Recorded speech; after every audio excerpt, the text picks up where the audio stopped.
turbo engine running. Absolute genius. Get this. Welcome. This is the show where we bring you Science. What that essentially means is discoveries, advances, questions, Research. technology. Unbelievable. Without further ado, this is The Naked Scientists. Hello, welcome to The Naked Scientists, the programme that brings you the latest breakthroughs in science, technology and medicine with me, Chris Smith. And this week we are looking at population. Or should that be overpopulation? We've just passed the 8 billion mark and we're using 2 planets worth of resources every year, allegedly. So why is no one talking about this? The Naked Scientists podcast is powered by ukfast.co.uk.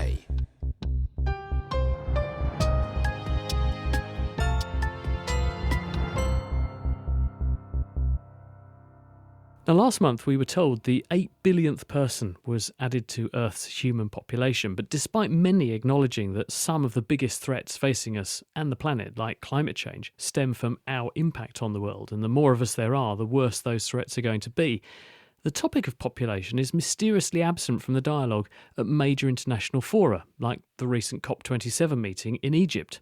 Surely living sustainably must include, as David Attenborough puts it, not overrunning the planet and destroying it in the process. So how many people can, or indeed should, the planet support? And to what extent is a growing population the cause of our environmental and social issues? Or is it more a symptom of an imbalanced and unequal system which, if corrected, would right itself? Well, that's what we're going to consider in this episode. But to predict the future, we first must, of course, understand the past. And the road to a 1 billion population took us nearly all of human history to reach, and that was by around 1800.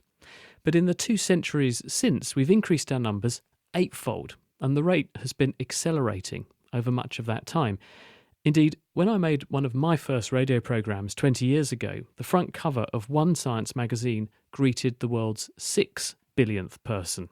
This, as the Cambridge-educated economist Thomas Malthus pointed out would happen back in 1798, is what's called exponential growth.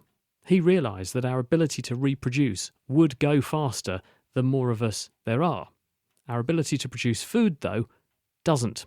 He was one of the earliest to sound the alarm concerning the ability of populations to outstrip the resources that sustain them.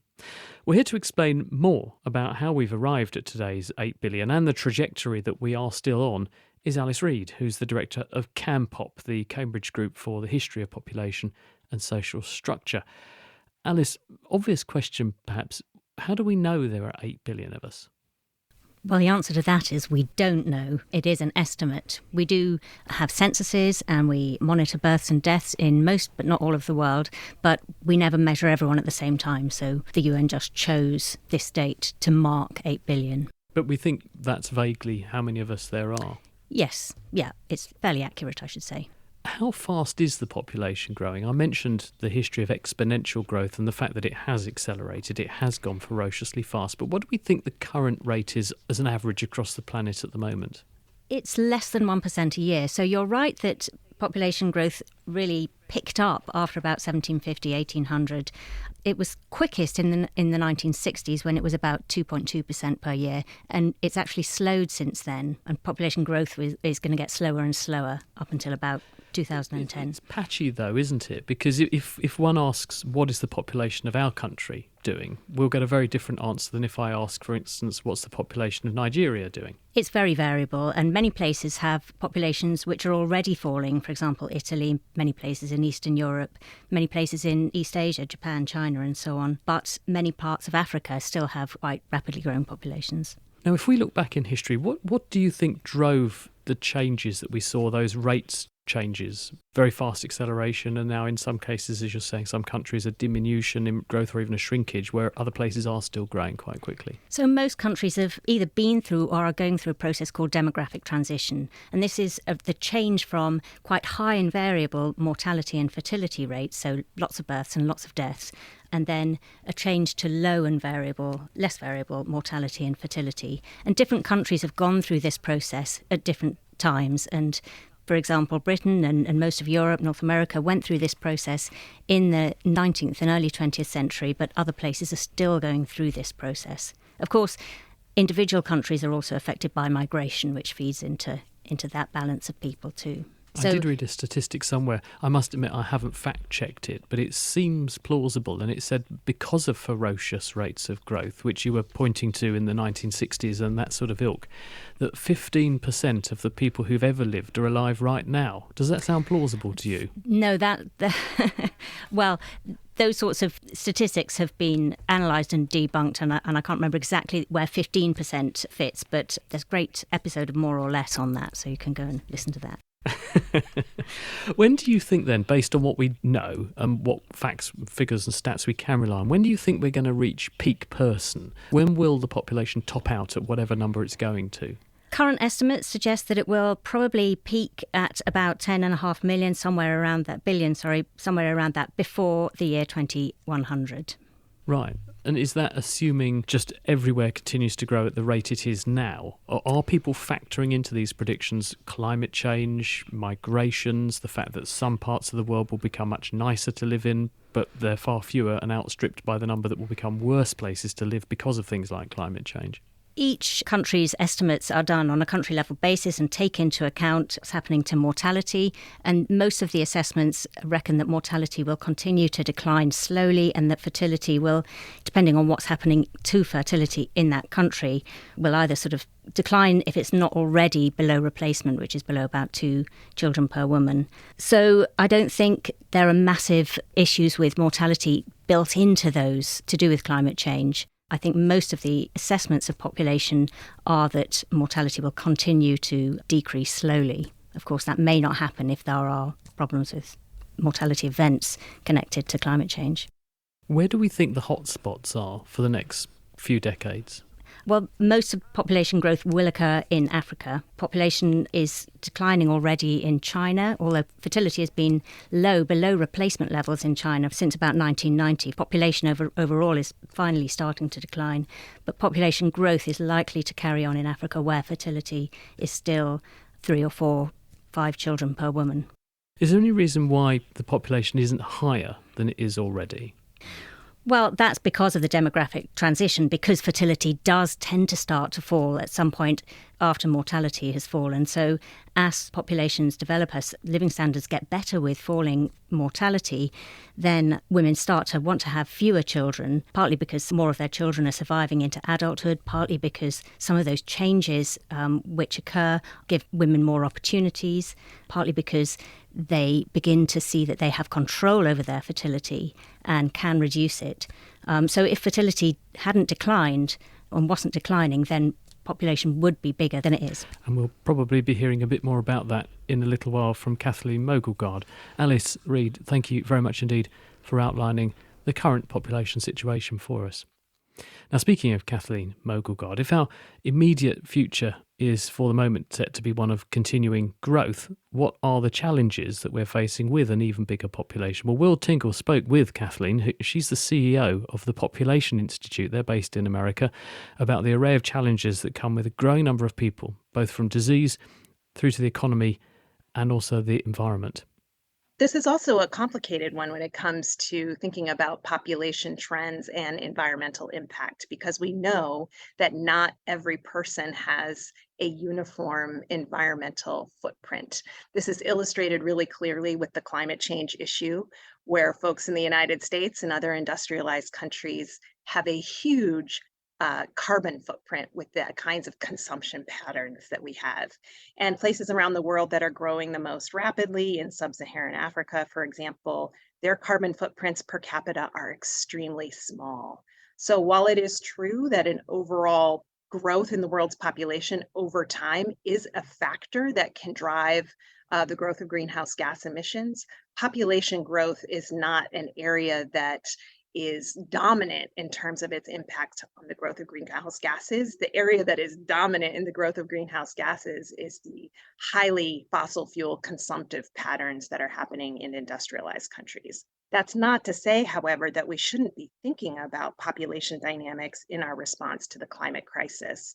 And one area where this is extremely evident is in terms of climate change vulnerability. We know, for example, that the countries that are most vulnerable to the negative impacts of climate change, many of them are experiencing rapid population growth. So, as we as a collective global community are thinking about long range responses, to the climate crisis, we really need to be understanding those demographic trends, how they exacerbate vulnerability, and also thinking about how the investments that we make today that improve the health and well being of people here today can have an impact of shaping demographic trends over time in ways that reduces the scale of human vulnerability to climate change and really strengthens adaptive capacity. Things like investing in the education of girls, ensuring that reproductive health and family planning services are available and accessible to everyone everywhere. In less economically developed parts of the world. Obviously, as you say, they are not responsible for the majority of carbon emissions. But is there anything to the claims that as their populations grow and industrialization increases and they have access to better transport, better infrastructure, better standard of living, that their levels of carbon emissions will suddenly spike up, and with the increase in population they have, it becomes an environmental effect of a greater population, but 20 or 30 years further down the line? For sure. And some of the climate modeling that has been done has demonstrated this, that over time, as we have growing world population and as we make assumptions about the kinds of poverty alleviation and economic development goals proceeding, that there will be, even with the best technology in renewable energy extended to everyone everywhere at as quick a pace as we can possibly do, there will be continued use of fossil fuels to some degree in parts around the world. And so, as populations that are growing now hopefully begin to come out of poverty, we can expect their carbon footprints to increase to some degree. But we hope that we can really be doing our job to support the development and dissemination of renewable energy technology very widely. It's a hot topic now, and it certainly has been for the last few years. But with an increased population, does that go hand in hand with areas being more prone to disease outbreaks? Certainly, as communities live in closer contact with one another, as population density proceeds, there is a global trend toward urbanization. We are, in the last couple of decades, we have crossed over the threshold of 50% of us now live in urban areas around the world. And we are also pushing up against the boundaries of natural habitats. And these are things that, as I understand it, can lead to greater transfer of disease between animal populations and human populations. And then when you have human populations that are living in much greater density in closer proximity to one another, diseases can be spread more rapidly in those kinds of conditions, particularly if there are places where infrastructure is not in place, where communities are not planned in ways that really support clean water and sanitation, for example. There's that kind of human population density that can lead to the rapid spread of disease. What are the economic effects? Because presumably you'd think if there were more people, surely we are generating more money. It's not quite that simple, unfortunately.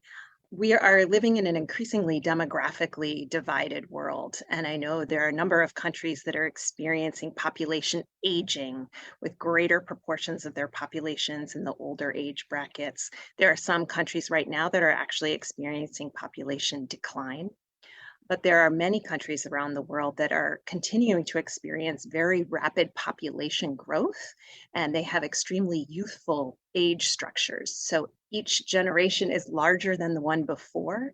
And in places where they are already struggling to provide basic services around education, around housing, around job opportunities, when each generation is larger than the one before, it can be very difficult to even stay in place with the kinds of progress that you are offering to your own population. And a very rapid population growth rate can overwhelm those basic services, can make it very difficult to provide education to the population.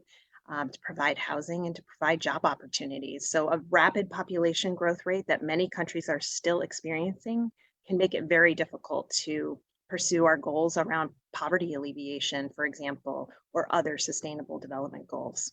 It's a complicated one, isn't it? Kathleen Mogulgard there from the Population Institute. She'll be back with us a bit later on in the programme with more insights.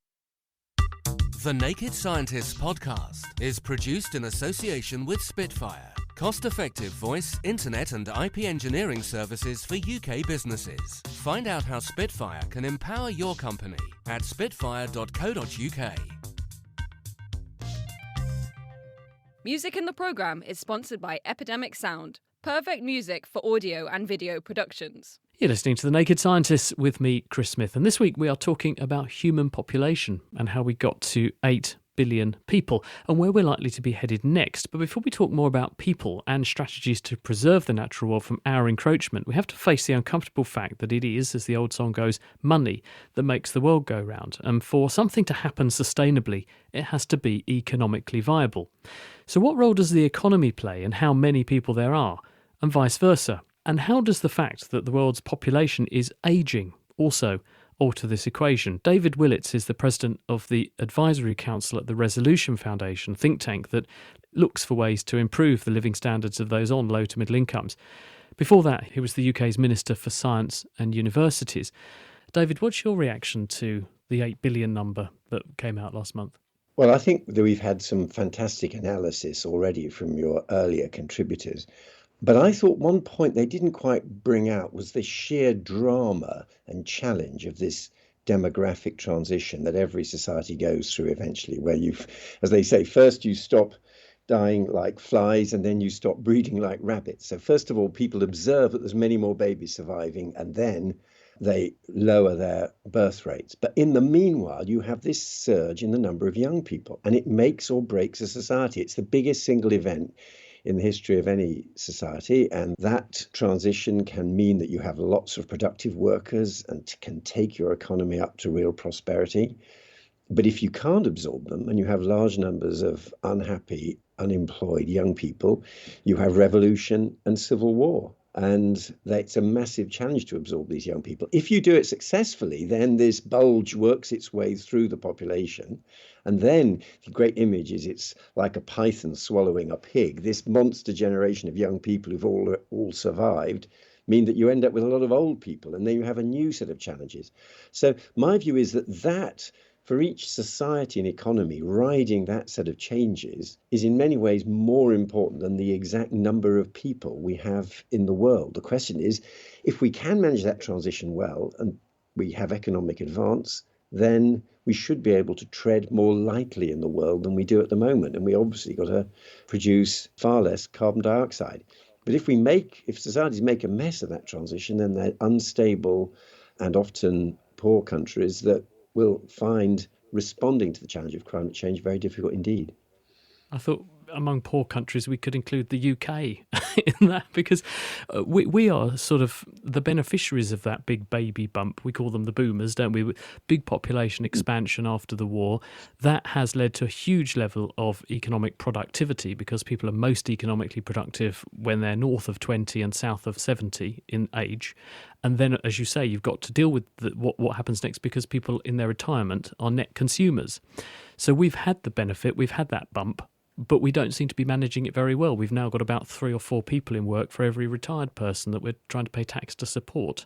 Well, indeed, one of the reasons for the underlying pressures on public spending leading in turn to the increases in taxes is quite simply that we have increased numbers of pensioners, and also as the boomers age, and look, I'm a boomer myself, born in the boom between 45 and 65, there's also increasing pressures on the NHS. So that process of the change in the age composition of your population means at first you go through a sweet spot when all this surge in the population, when the pig is in the middle of the python, then you've got lots of workers, not many pensioners ahead of them, not many kids behind them. Then when that big generation grows older, the pressures change. And then you add in climate change. In my book about this, The Pinch, I actually provide the figures For the other fact about it is, we baby boomers in Europe are likely to have produced 700 tons of carbon dioxide each during our lives. 1,500 tons of carbon dioxide for each American boomer, by the way. But our kids and then our grandchildren eventually are clearly going to have to make a massive adjustment of producing far less carbon dioxide. They can still, let's hope, enjoy prosperity, but they're going to be treading much more lightly through the world, doing far less damage and producing far less carbon dioxide than we've done. The point that Will Tingle put to Kathleen Mogelgard was, well, because her argument was lots of people living in poorer countries don't have anything like that carbon footprint that you were just citing. So for us to say to them, you've got to rein it in, is unreasonable to some people's minds. But the point he made is, well, won't they then embrace the kind of lifestyle that generates that kind of carbon footprint with industrialisation of those countries? And that's presumably what we've got to safeguard against. Yeah, and look, we do have a historic responsibility. In fact, because Britain had the Industrial Revolution, we were where it started. We do have a unique historical position. It was our inventors and our market economy that led industrialization. On the other hand, behind each British citizen, there is more historic production of carbon dioxide from our country than for any other citizen in the world, and we have to accept that. And of course, that does change the balance with places like India, where production of carbon dioxide per person is low. However, if India and China industrialize and modernize the way we do, then they really will destroy the world's climate. So we all have to work together on this, looking to the future. Of course, one of the reasons why we have in the West have to contribute is because of our historic role.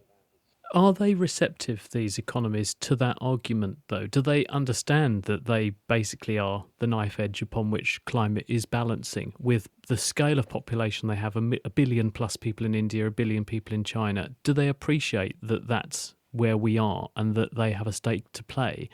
Or are they waiting for the rest of the world to do something about it and they will carry on the same way? Look, every individual country can think of a reason why they shouldn't. Either they don't have the same historic responsibility, or now we're so small compared to everyone else, it won't make much difference, or we've got a particular economic problem now. We can all think of an excuse, but it's not really an excuse that anyone can use. We've got to do it all together. And I think that is the only way forward. But the other point I would make is that linking this to population, first of all, technology can help. There is no reason why we shouldn't be able to enjoy the levels of prosperity we have today, but with far less carbon dioxide production. And actually, the good news is, although it's hard to install, we know how to have decarbonized electricity. We know how we can better insulate our homes. And one of the reasons why I think this matters more than exact population numbers is that where people are not just producers of carbon dioxide, they can also be innovative. They can also be creators. The people are creators of culture. They're creators of scientific ideas. They're developers of technologies. And so we should also remember that in our path through the world, we can create things that make the world a better place. And the challenge is therefore to try to ensure that even relatively populous countries like we in Britain, we contribute to new economic growth and new ideas whilst not producing large amounts of carbon dioxide and not extracting resources from the world that can't be replaced. David, thank you for sharing your insights. That's David Willits from the Resolution Foundation. So as we've just heard, a higher population does have consequences, and not just for our environment, but also in economical terms. So should depopulation, in other words, long-term measures to cut population growth rates, be considered or be on the table at all? Now, at face value, it does seem straightforward, doesn't it? A lower population would liberate resources and living space, and it would also probably cut disease outbreak risks. But is this feasible, ethical, or even worth pursuing? The Population Institute's Kathleen Mogelgard again. This is a really interesting question, and I think it's a question that is asked over and over again over the decades and asked in different ways. But essentially, I think the question is, how many people can the Earth support? And to me, this is a question that is kind of interesting to ask because it does lead us to further explore what that means, what the assumptions are that we're making about those people and how they live on the planet. The effects that given population has on the planet is a result of a number of different factors. The number of people that are there, the consumption of those people, and then the kinds of technologies that we have in place that moderate that consumption. So, from my perspective, there is no magic number of people that the earth can support. The answer to that question is it depends. What do we envision for the lifestyle of those people? What do we envision for the technology that's in place, that's widely used in people's consumption? And then what do we assume about the resources that they are using in that consumption? So, in my mind, there is not necessarily any benefit to a reduction of human population or to an increase in human population. It's all directs us to think about how we live on this planet and what our values are in terms of people's overall levels of health and well-being, and how we value other natural systems on the planet too, other species, biodiversity, or freshwater systems, that kind of thing. So it really is a question of how we can organize ourselves collectively to ensure that the planet can be sustained, the natural systems that sustain us can continue to be sustained, and that we all can have a world in which people can enjoy health and well-being. So it's far more worth putting time and energy into improving our infrastructure and our levels of equality than it is simply trying to reduce the number of people we have. Right. But it certainly does not mean that we shouldn't think about population issues. And particularly, as we've passed this population milestone of 8 billion people, it's a terrific opportunity for us to reflect on population dynamics and what that means for our life. And in particular, I think this is an opportunity for us to understand where there continue to be deep and persistent inequities that are driving rapid population growth in many parts of the world. So, from my perspective, the Day of 8 billion is an opportunity for us to really understand and double down on our commitments to women and girls around the world. Women and girls who don't have opportunities in their lives, who don't have access to services, who don't have rights to their own bodily autonomy, and who maybe are not able to pursue an education. All of these things, when we can make these kinds of investments, will have the effect of not only improving people's lives, but reducing fertility over the long term and putting the brakes on the population growth that we are continuing to see. And that just makes our other sustainable development goals, the prospects for achieving those sustainable development goals, brighter. If we can put the brakes on population growth and do it in a way that improves the health, well-being, and rights of people around the world, I'm not sure why we're not doing that right now. It really, those are investments that pay dividends now and in the future. People who go, oh, we just need to reduce our population, perhaps don't realise the nuance of that kind of question because, as you say, there's a severe imbalance in emissions across each individual. There are huge ethical implications to decide who suddenly has to go. I'm not even sure what it means to reduce our population. If people are advancing this notion that we should reduce our population, uh, I'm not sure what they're thinking about, because even understanding sort of the basic demographic concepts, we've passed 8 billion people right now. We have the largest generation of young people entering their childbearing years now. So I'm not sure what it would mean to reduce population when we actually have a lot of momentum that is built into the population that we have here right now. People being born today are going to be tomorrow's parents, and there are a lot of them. And we just need to think more about how we could create a world that is safe, healthy, full of rights and opportunities for people, and that will have an effect of shaping population trends over the long term. But population trends are not anything that can be turned on a dime. It's something that investments today will have the effects a generation or two down the line. So if people are talking about population reduction in the present moment, it's really hard for me to understand what they have in mind in terms of how we would achieve that. Kathleen Mogelgard, So it seems then that the population can be used as a metric to measure really how evenly and fairly resources and access to education are distributed, and how free we are to make choices about the essential concept of reproduction. But trying to solve our economic and environmental challenges by reducing population is like trying to treat the symptoms of a disease without actually dealing with the underlying cause. While it's important to address the challenges of high population density and the risk of disease outbreak, an attempted reduction in population won't help fight the underlying causes of that population boom in the first place. We can't meaningfully reduce our population in an ethical way either before it starts to curtail itself naturally. So it seems that a much better use of our limited time and resources is instead to strive for sustainable consumption and education in areas that are anticipated to experience the biggest population growths in the future. If we can manage that, the drop in population growth rates should follow. But 10 billion before long does look very likely. And there we must leave it for this week. But do join us at the same time next week when we're going to be taking a look at the force that has quite literally shaped our world. That's magnetism. We'll be hearing about the origins of tectonic plates over 3 billion years ago and the animals that are sensitive to magnetic fields and keeps them on track when they migrate, sleep or hunt for food. The Naked Scientist comes to you from the University of Cambridge's Institute of Continuing Education. It's supported by Rolls-Royce. I'm Chris Smith. Thanks for listening. And until next time, goodbye.